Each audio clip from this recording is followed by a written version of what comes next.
कौन से व्यक्ति हैं जो छुटकारा नहीं पा पाते? पहले जो बाइबल नहीं पढ़ते, दूसरे जो बाइबल के साथ तो जुड़े हुए हैं लेकिन किसी जीवित चर्च के साथ नहीं जुड़े हुए, जो रियल में प्रोफेटिक चर्च हो, वो फेसबुक वाली प्रोफेटिक चर्च नहीं, जो सच में आपको बता सके कि आपको किस तरह की तैयारी करनी है फ्यूचर में, किस तरह की तैयारी के साथ आपको अपनी लाइफ में चलना है, किस तरह की तैयारी के साथ आपकी लाइफ में अब क्या होने जा रहा है, आपको यह मालूम होना चाहिए।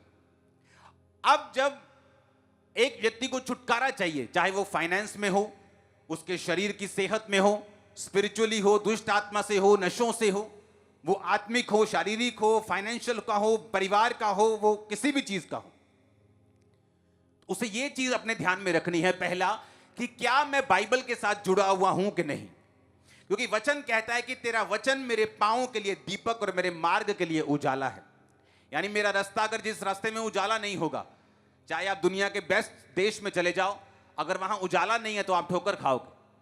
आप दुनिया के बेस्ट हिस्सों में चले जाओ, वहां उजाला नहीं है तो आप ठोकर खाओगे। अगर उजाला नहीं है तो आपको दिशा नहीं मिलती, उजाला नहीं है तो आपको दिखता नहीं है कि आपने कहां जाना है, कहां गड्ढा है और कहां चारगाह है, कहां पार्क बने और कहां गड्ढे बने। इसी तरह से जो व्यक्ति वचन के साथ जुड़ा नहीं हुआ, जिसको लगता है मेरी वाइफ बाइबल पढ़ रही है तो ठीक है, तो वाइफ उजाले में है, तुम नहीं। अगर साथ वाला व्यक्ति उजाले में है तो थोड़ा थोड़ा तुमको भी उजाला मिल सकता है, हल्का हल्का सा, पर तुम हो तभी भी अंधेरे में ही। हर एक व्यक्ति ये ध्यान रखे कि अगर मुझे छुटकारा चाहिए पर्सनली, हो सकता है आपका हस्बैंड बहुत ब्लेस्ड हो और आप बंधन में हो, आपकी वाइफ बड़ी ब्लेस्ड हो और आप बंधन में हो, आपके बच्चे बंधन में हो और आप ब्लेस्ड हो, आपके बच्चे ब्लेस्ड हो, आप बंधन, ऐसा हो सकता है। एक ही घर में सगे भाई, एक परमेश्वर के करीब और दूसरा परमेश्वर से दूर हो सकता है, एक उजाले और एक अंधियारे में हो सकता है। करना क्या है? करना यह है वचन की रोशनी में चलना है। जब भी एक व्यक्ति की लाइफ में विचक्राफ्ट काम करता है, जब जादूटोना काम करता है, उसको बांध के रखता है, बीमार करके रखता है, निराश करके रखता है, हर वक्त दुखी करके रखता है, इसका मतलब यह है कि वो व्यक्ति अंधेरे में है। जहां उजाला होगा, जादू और टोना उजाले में काम नहीं करता। जादू टोना उजाले में काम नहीं करता। उजाला कैसे होगा? वचन से। कैसे? पढ़ने से। कैसे? सुनने से। अगर आपको वचन पढ़ना नहीं आता, 2 महीने की ट्यूशन रखो वचन पढ़ने के लिए, हिंदी पंजाबी कुछ सीख लो वचन पढ़ने के लिए।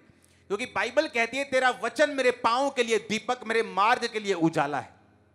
कि वो आपके पांव के लिए दीपक है कि इतनी रोशनी वो देगा कि आप स्टेप बाय स्टेप आगे बढ़ सकेंगे। जब हाथ में दीपक होता है तो आप दूर नहीं भागते, आप स्टेप बाय स्टेप चलते हैं। परमेश्वर आपको दूर नहीं दिखाता कि वो देख 10 साल बाद तू ऐसे होगा, ऐसे नहीं करता परमेश्वर। वो अपने प्लान पूरी तरह से जाहिर नहीं करता, आपको विश्वास से चलने के लिए बोलता है।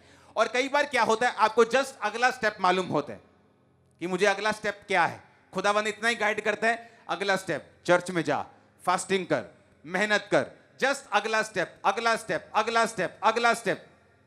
और मार्ग के लिए उजाला कि जब तू स्टेप्स को लेता जाएगा, एक स्पेसिफिक रास्ते में पहुंच जाएगा, अब वो उजाला भी होगा, तू दौड़ भी पाएगा, स्पीड के साथ चल भी पाएगा, अपने परिवार के साथ भाग भी पाएगा। वो भी टाइम आने वाला है। आमीन। एक टाइम था मेरी लाइफ में, मैं भाग नहीं सकता था, मसीह में चल सकता था, क्योंकि ज्यादा दूर रोशनी दिख नहीं रही थी, बीमारियां थी, अटैक थे, मुश्किलें थी। लेकिन अगली स्टेप क्या लेना है, खुदावंद का वचन बताता था। जस्ट विश्वास के साथ एक एक स्टेप लेता गया, आज मैं भाग रहा हूं। आप भी मेरे साथ भागेंगे। ये अनॉइंटिंग भागने की आपके सिर पे उतरे अभी यीशु मसीह के नाम में। आमीन। ऊंचा